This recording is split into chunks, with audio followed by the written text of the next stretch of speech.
Good day. It's March 2nd, 2026.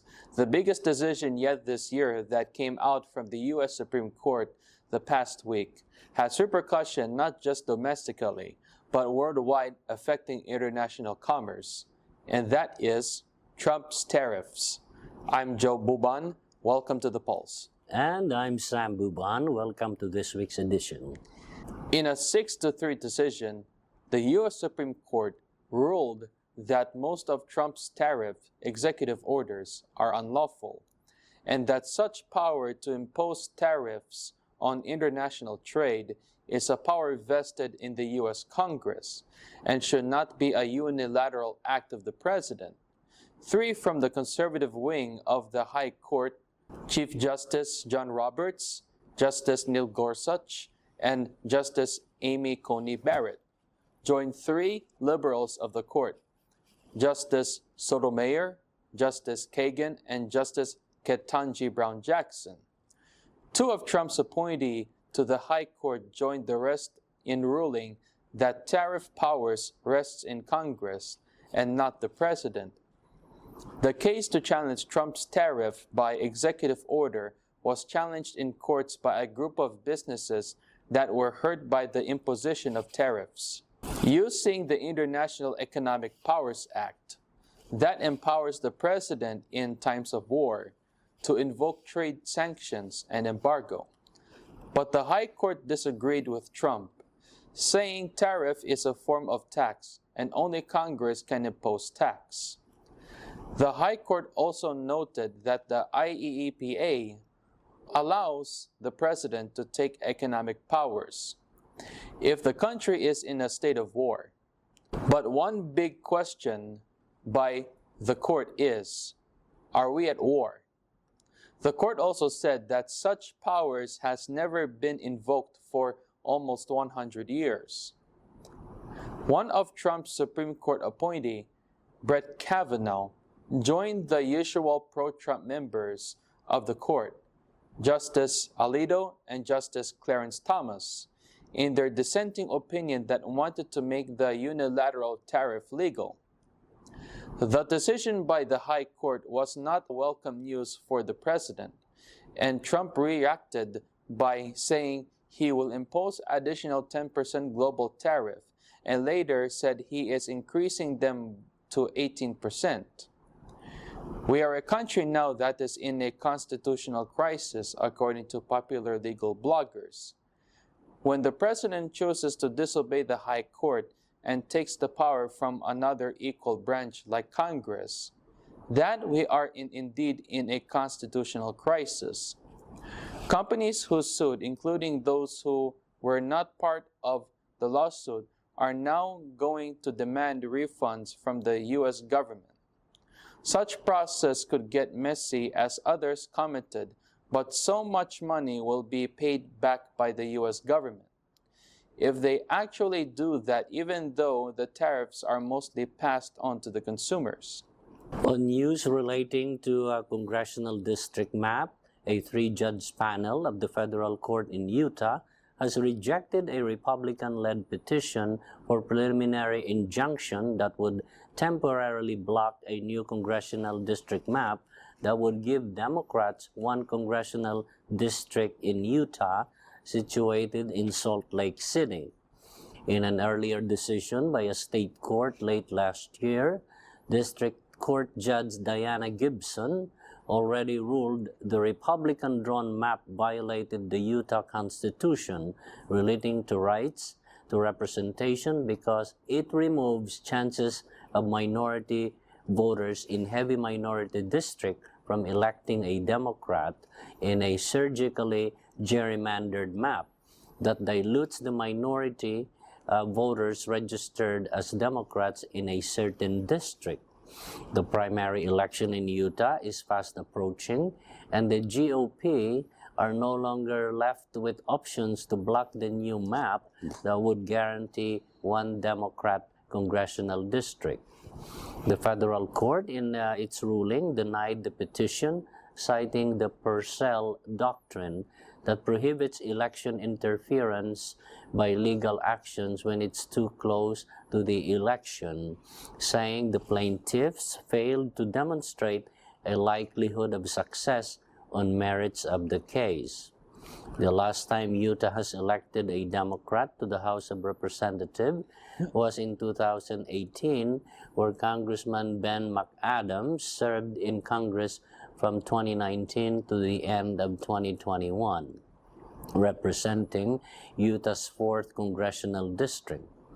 Although the 2000 to 2025 Democrats held one seat of the Utah's 4 House districts for 16 years of the 25-year period. This is a welcome news for the Democratic Party, a chance to retake Utah's 4th Congressional District that Ben McAdams lost in 2022 for only 3,765 votes against football professional Burgess Owens. That was considered a close election. The Democratic Party, who are optimistic in retaking the House of Representatives in January of 2027 during the 120th Congress, are also eyeing on the possibilities of taking at least 4 Senate seats to retake the majority in the upper chamber. There are now 5 states in play to retake the U.S. Senate, namely North Carolina, the state of Maine, Texas, Ohio, and Alaska. There are 2 open seats brought about by resignation, and in Ohio, where the incumbent Senator Jon Husted is an appointee of Governor DeWine, and to replace J.D. Vance when he became Vice President of the U.S. And in North Carolina, the open seat election is the result of Senator Thom Tillis not running for re-election. As of last week, this is where the polling stands. First, in North Carolina, the Democratic Governor Roy Cooper is favored in Real Clear Politics polling, averaged by 9.6%. Second, in the state of Maine, the RCP average is considered a tie between Republican Senator Susan Collins and Democratic Governor Janet Mills. Third, in Texas, where incumbent Republican Senator John Cornyn is being challenged by State Attorney General Ken Paxton.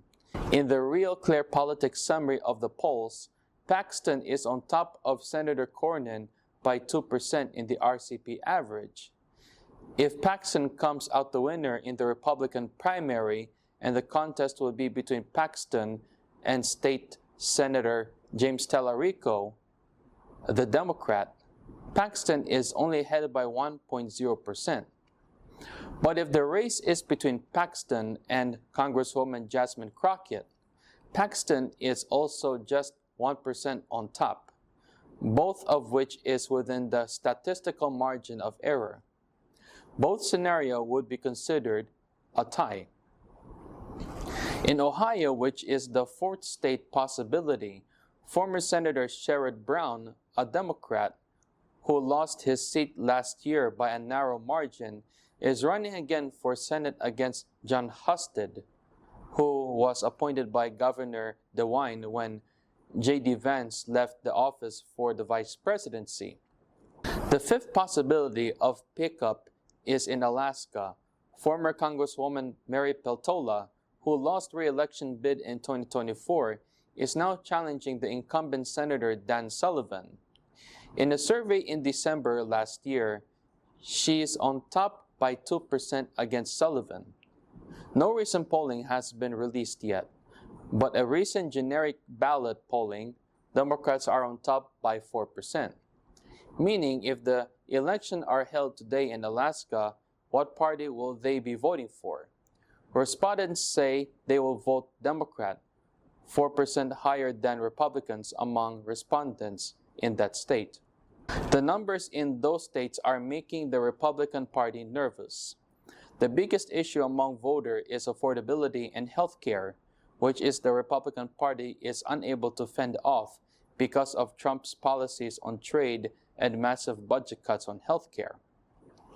Building ICE detention facilities in democratic-controlled states are being rejected by local and state officials and residents in places DHS had purchased properties and convert them to mass detention facilities.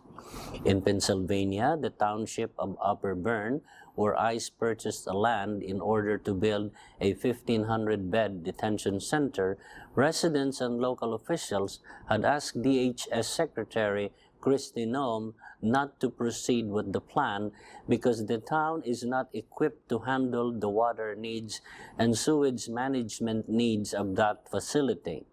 If ICE plan to come to realization, the demand for water will increase to more than 100,000 gallons per day in a town where the average daily maximum water flow is only 131,000 gallons per day. In another location in Schuylkill County, ICE bought the former Big Lots retail store warehouse in order to convert it into a 7,500-bed detention center. The same is being rejected by local and state officials. Even congressional House members from that district has joined the protest. Democratic Governor Josh Shapiro also said he will oppose. The county's opposition is also based on the water needs and sewage management of the detention center, which will place real burden to the local residents.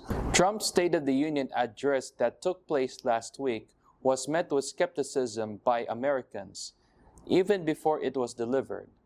But after his address, the public reaction and analysis by political observers in various media said that what he told was not the real State of the Union, but his own alternative reality. Like when he said the economy is great, ordinary Americans don't see anything great about their living situation on affordability. Prices are high and many lost their health insurance. During the State of the Union address, 70 Democrats chose not to be on the joint session of Congress for the event. Instead, they went to an alternative event to echo the real state of our union in two separate events organized by MoveOn.org and Midas Touch Network. The Nielsen Media Research Company reported their audience analysis, showing it was the least watched State of the Union address since President Clinton's State of the Union address, which was top of all time. And Trump's address last week ranked lower than his State of the Union address on his second year of his first presidency in 2018, where the total viewership of last week's address was only 36.7 million, according to Nielsen Media Research. Survivors of the Jeffrey Epstein child sex trafficking were at the address, but were ignored by the president, according to multiple media outlets. In our world news, Cuba, that had been choked of its petroleum needs since the U.S. took control of its oil movement abroad, the gasoline situation in the island country has been dire like never seen before. But last week, the Trump administration announced that U.S. companies who will resell Venezuelan oil under license with the United States government will be allowed to sell oil to Cuba. This is a welcome news to Cuba. When the blockade on Venezuelan oil on Cuba started, China indicated to Cuba that they will sell oil to Cuba. Still from abroad, in the Philippines, Jose de Venecia Jr., the longest-serving Speaker of the House of Representatives in the Philippines in the post-martial law Congress, has passed away at the age of 89. Joe de Venecia Jr., who comes from the province of Pangasinan, served for 5 terms as Speaker of the House of Representatives in the Philippines. He was remembered by many as a true Filipino statesman with a heart for public service and patriotism. Although on record, Sergio Osmeña Jr. from Cebu Province is listed as the longest-serving Philippine Speaker of the House of Representatives. De Venecia led Congress through fragile times and spearheaded economic development legislations that encourage investments in infrastructure projects from foreign and domestic investors. He was a proponent of a project model called Build, Operate, Transfer Law that allows investors to recover their investments and make profit over a period of time and allow the government to own the infrastructure in a future time.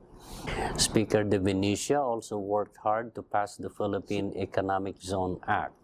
During his congressional leadership and Fidel Ramos' presidency, the country was in the strongest economy and a point in time where the Philippine peso regained its strength to an exchange rate of 27 pesos to a dollar. Such economic boom period was interrupted by the Asian stock market crisis that made many Southeast Asian countries into a recession. Joe De Venecia was Speaker since Fidel V. Ramos was President and also served partly during the Joseph Estrada presidency. Estrada was impeached and was replaced by then Vice President Gloria Macapagal Arroyo. Speaker Joe Venecia will be remembered for putting the public first in his service to the country. We are going to a commercial break. Please stay with us for an interview with another candidate for judge in Henderson City. As we've been telling our audience, in the U.S., state judges are elected non-partisan officials. Don't go away.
Welcome back to The Pulse. With us now, here at our Film TV studios, is Lance Hendron, running for Justice Court Judge Department 3 of Henderson City, Nevada. Lance, welcome to The Pulse. Thank you, Sam. Thank you, Joe, for having me. First off, why don't you introduce yourself to our viewers and tell them about yourself and professional background? Certainly. So, my name is Lance Hendron. I've been in Southern Nevada now for about 35 years.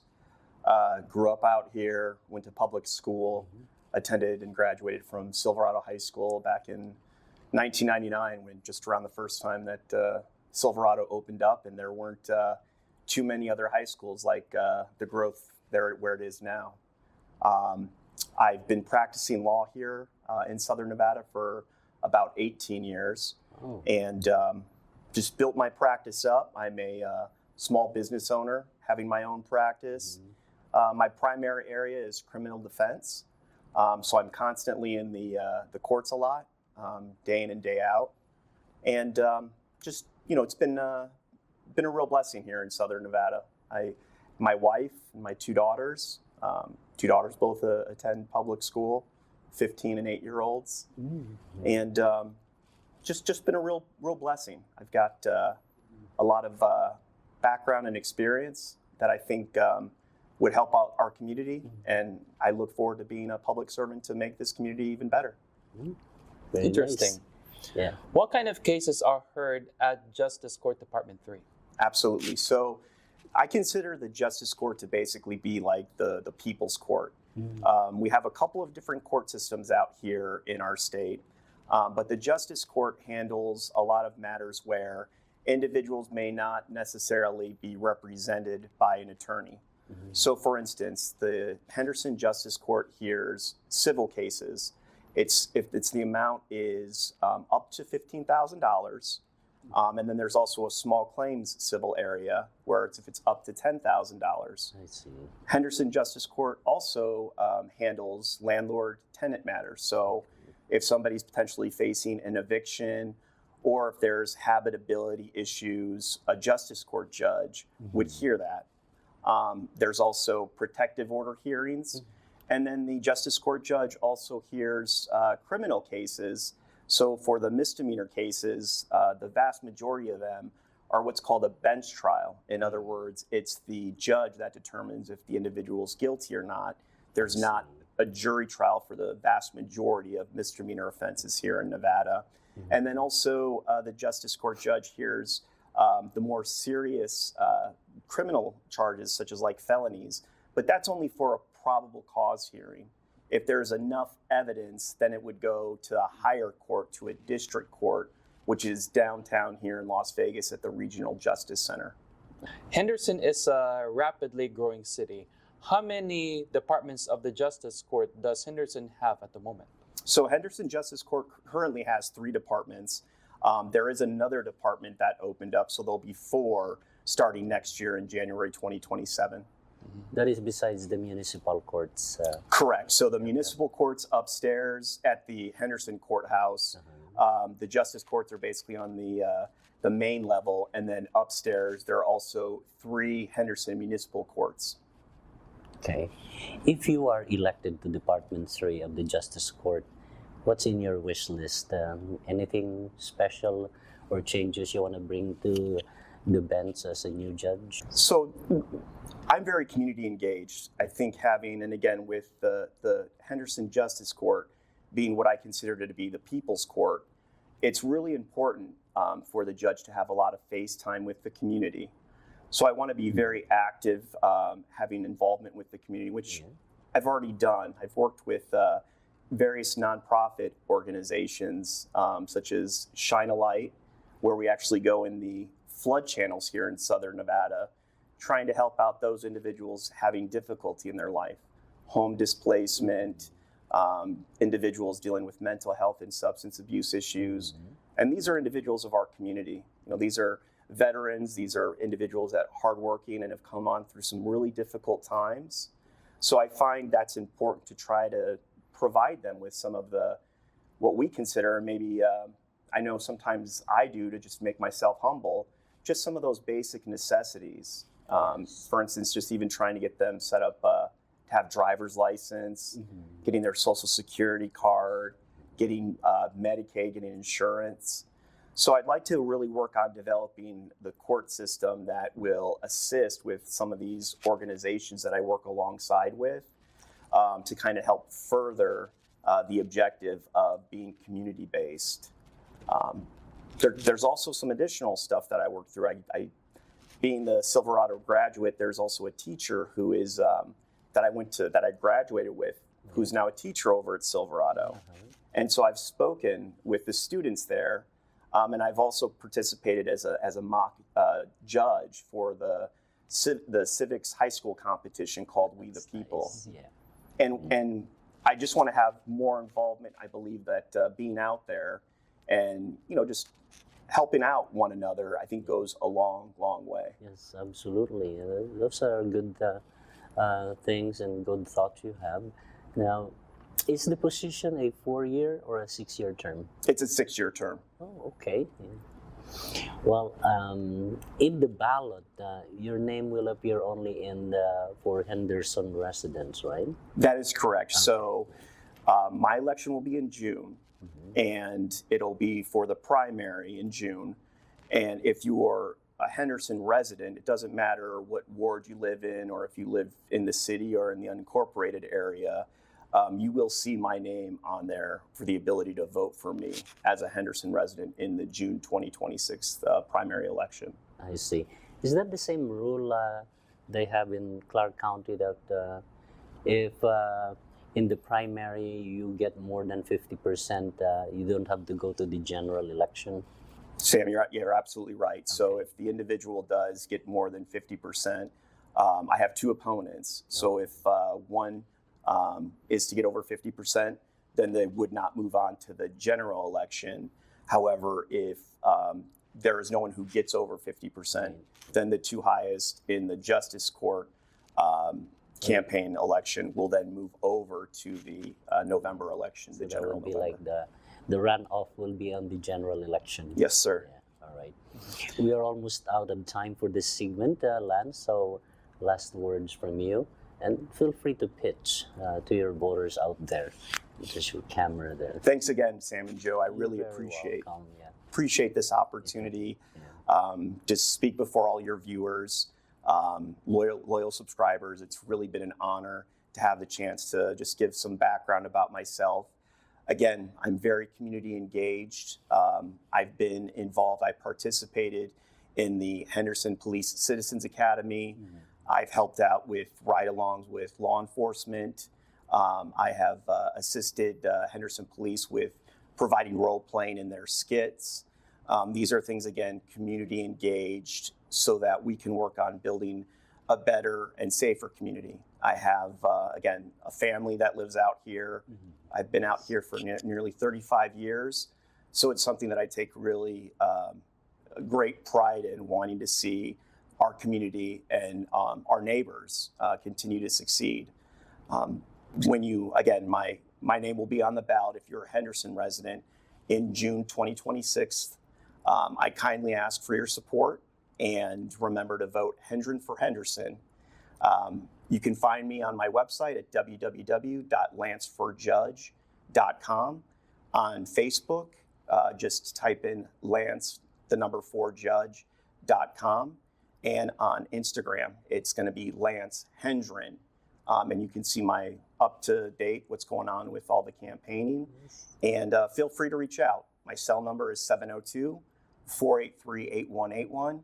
And you can also email me at Lance, the number 4judge.com. Sam and Joe, thank you very much again. You're very welcome. It was a pleasure talking to you today. Thank you, so sir. Lance Hendren, candidate for Justice Court Department 3, Henderson City. Thank you for talking to us today. Good luck on your race. Thank you. You're very welcome. And to our viewers, join us again next week for a new edition of The Pulse. I'm Joe Buban. Thank you for watching. And I'm Sam Buban. God bless your week.